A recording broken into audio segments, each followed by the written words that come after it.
It's not the destination, the old adage tells us, it's the journey. But when it comes to Will Smith, the point is the destination because the journey often has the ability to get the heart rate pumping.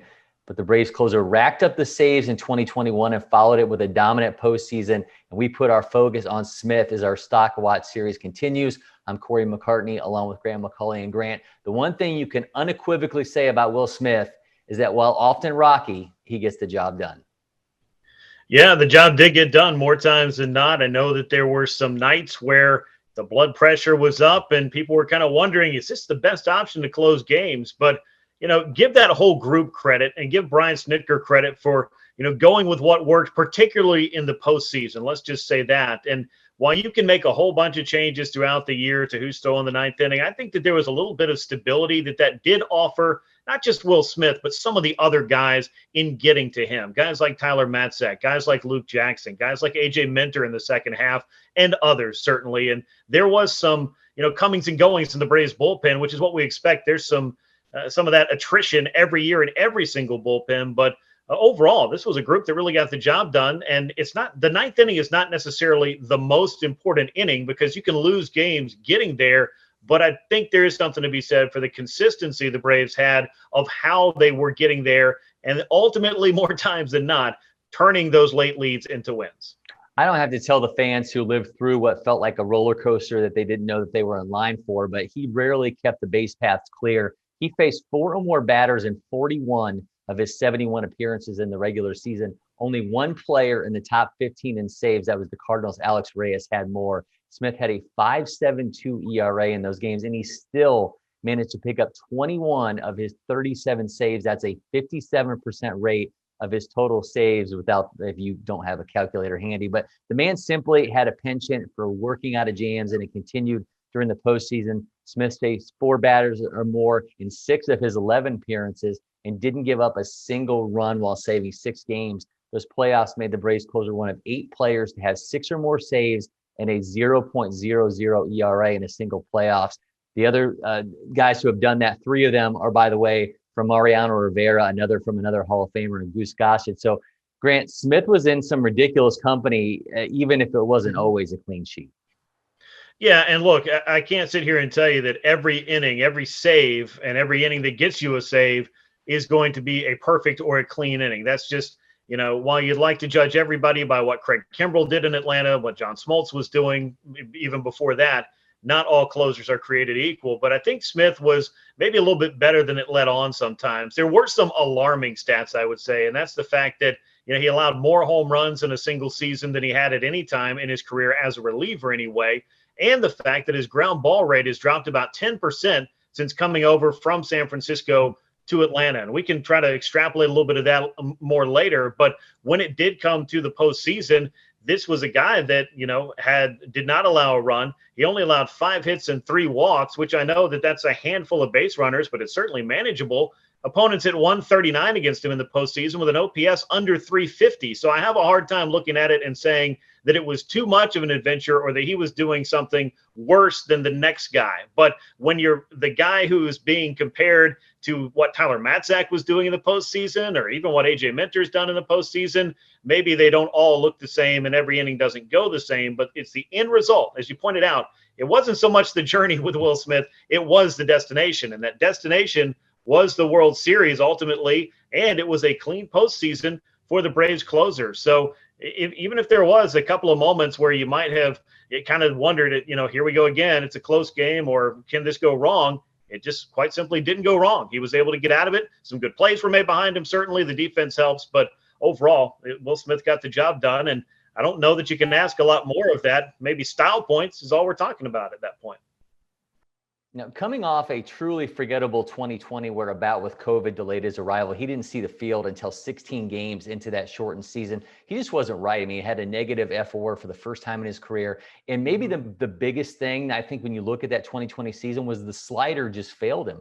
Batters hit 300 on Smith's slider that season. In 21, though, it was nearly untouchable. He held opponents to a 124 average. It was the 6th best mark in the game on that pitch. He also ranked 6th with a 49% whiff rate on that. I mean, it was absolutely nasty. But on the flip side, Smith's fastball and curveball got hit hard last year. A 469 slugging percentage on his four-seamer, along with 6 of the home runs he allowed. He allowed a 494 slugging on the curveball. The arsenal's not changing, Grant, and likely his role's not going to either. Smith's in the 3rd year of that $40 million deal that he signed in November of 2019. He has a $13 million club option for 2023. The closer role is his for the time being, even if the Braves do seem to have some other options. But you can argue, and you mentioned this, I mean, it's him being in that consistent role that allows all those other guys and allows Brian Snitker to be able to utilize those weapons, Luke Jackson, Tyler Matzik, and AJ Minter in different ways, in the ways that he wants to use them and potentially using them, in a variety of ways. What are your expectations for Smith as we look at 2022, whenever 2022 actually happens? Yeah, I want to back up to a couple of those stats, though, that I think are pretty interesting. You mentioned that slider was a really good pitch for him, but would you believe it was his lowest percentage used as a reliever in his big league career? It was down to 32.6% of the time. Now, that does sound like a lot. You're throwing your slider basically a third of the time, but he was throwing his curveball just a little bit more, almost a career high in that regard. He also dabbled with a changeup. At least that's what some of the pitch effects data was showing out there. But his fastball velocity is right along with his career norms. The usage was right along with the career norms. And sometimes I think maybe with advanced scouting, with the way the hitters prepare, if you don't execute that pitch at the big league level, you can certainly get hurt. But I would kind of like to see him get back to using that slider closer to 40% of the time, and maybe throwing the occasional curveball and the very occasional changeup if he needs to. But also with fastball, it's not going to be overpowering. It's about location. And I do think he did a much better job of locating, particularly as the season went on, and just utilizing the tools that he did have to the best effect that he possibly could. Again, it wasn't all clean, but this is a guy that led the National League in games finished with 60 of those, a career high of 37 saves, and a couple of other numbers that I did look at that were a little bit alarming and might tie directly into why he wasn't the Braves' most valuable reliever in terms of wins above replacement. His expected FIP was over 4, nearly 4, was 4.17, and his fielding independent pitching itself was up over 4. Those were both the worst marks of his career. But there was a little bit of good, a little bit of bad, but ultimately I know that we keep talking about the results, and they were there more times than not. And I do think there is something to be said, and it's much like Mark Melancon was in his time with the Braves as well. Was he the Braves' most talented reliever on pure arm strength and ability? No, but he was a seasoned and proven option to close games, and he got the job done more times than not. And that, as unexciting as it may be for some, could just be Will Smith's role here in 2022. We'll see about that option in 2023. I don't know if $13 million is something the Braves want to sink into that, or if they want to perhaps see where they're at that point with some of their other relievers. And Kirby Yates is a wild card we haven't talked a lot about because we don't expect to see him in the first half. He's an all-star closer in his own right. Maybe he has a say in this at some point in 2022 or in 2023, but we got to get on the field at some point, and I think all of us are waiting for that. So you mentioned the save total there. That was 4th in the majors. You mentioned the number of games that he finished. He also had a 198 average against, which included a 180 average against in the second half. That was 30 points better, by the way, than the major saves leader in former Brave Mark Melancon. I say all this because, outside of maybe Josh Hader, there's just a dearth in the recent closer era of that guy that, when the gates open, it completely changes the tenor of the stadium. I mentioned the number of games in which Smith has faced 3 or more batters. He saw 5+ in 21 games. You know who saw more games in which they saw 5 or more batters than him? Kenley Jansen, the guy who since 2014 has more saves than anybody and was second this past year. He had 26 games in which he saw 5 or more batters. The point being that Smith can get your heart rate going, but maybe that's just the nature of the position right now. I don't think people are going to remember when they look back at the 2021 season whether or not Will Smith saw 3 batters a game, whether he saw 4, whether he saw 5. They're going to remember him being on the field for the final out when the Braves won the championship. And I think that's got to be the driving point with him is, again, we keep talking about the destination, but I think that's what people are going to remember when they talk about Will Smith. And maybe that's an overarching theme for the 2021 Braves. You probably had just a vision in your mind as you watched the Braves return to a contending club about what it would look like when they won the World Series, about the players who would be central to that. I don't think anybody wrote the script that, hey, the Atlanta Braves are going to win the World Series and Ronald Acuna Jr. will be sitting in the dugout watching him do it. I would have told you, you're crazy. How in the world is that going to happen? They don't have the ability to go get a player that can replace him. Well, I learned a valuable lesson last year that I already knew, but if I needed a refresher course, I got it.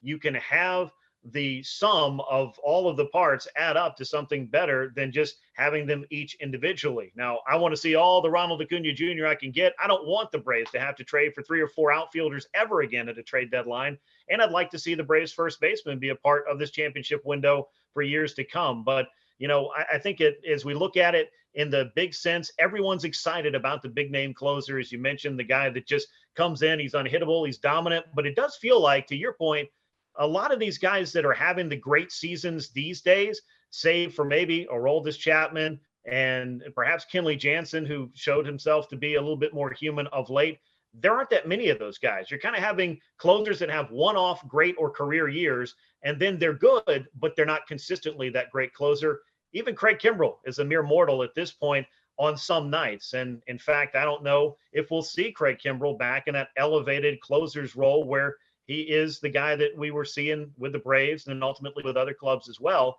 It just doesn't last that way forever. I think that's what makes Mariano Rivera pretty remarkable, if you ask me. And that's a whole nother discussion for another time about what Rivera did in his career. But judging any closer by that kind of consistency is a crazy thing, because just as I said, there's attrition in the bullpen. Closers seem to be, a hard position to fill and keep it that way for a longer period of time. And there was a run of World Series teams and winners a few years ago that none of them had the same closer when they won the World Series that they did on opening day. It's just the kind of change that comes along. So give Will Smith some credit. He lasted the whole 162 and then got some of the biggest outs in Braves franchise history. I would say that's a pretty good 2021. And if he's involved in anything like that in 2022, he has my undying support. Well, Tyler Matzik was the man in the night shift, but the night shift's not the night shift without Will Smith coming out in the 9th inning. If you missed any of our Stock Watch series, head over to the Battery Power YouTube channel. You can check out the entire archives. Also, if you haven't already, make sure that you subscribe, turn on notifications so you get an alert every time that we drop a new episode. Thanks for watching. I'm Cory McCartney. He's Grant McAuley, and we'll see you in next time, Braves Country.